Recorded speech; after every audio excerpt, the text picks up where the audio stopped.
সেদিন চলে গিয়েছিলাম আমার এক ভাইপোর অন্নপ্রাশনের নিমন্ত্রণ খেতে। দুপুরের খাবারে ছিল এলাহি আয়োজন, আর হবে নাই বা কেন।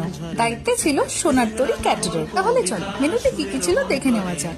রাইস, মিক্সড ডাল, ঝুরি ঝুরি আলু ভাজা, ডায়মন্ড ফিশ ফ্রাই যেটা ভেটকি মাছের ফিলে দিয়ে ঠাসা, আর খেতে কিন্তু এক কথায় জাস্ট ফাটাফাটি লেগেছিল আমার। এছাড়াও মেনুতে ছিল কাতলা মাছের কালিয়া, ভেটকি মাছের পাতুরি, আরো অনেক খাবার। মাছে ভাতে বাঙালি বলে কথা, বাঙালিয়ানা খাবার তো ইমোশনস আমাদের কাছে। তাই গরম গরম ভাতের সাথে ডাল আর ঝুরঝুরি আলু ভাজা দিয়ে আজকের লাঞ্চটা শুরু করলাম। সঙ্গে নিয়ে নিয়েছিলাম ফিশ ফ্রাই, কাতলা মাছের কালিয়া ও ভেটকি মাছের পাতুরি। প্রত্যেকটা খাবার কিন্তু আমার বেশ ভালো লেগেছিল, আমি তো জমিয়ে খেয়েছি। তারপর নিয়ে নিয়েছিলাম চাটনি পাঁপড়, কিন্তু শো স্টপার ছিল এই মাখা সন্দেশ আর নলেন গুড়ের রসগোল্লা।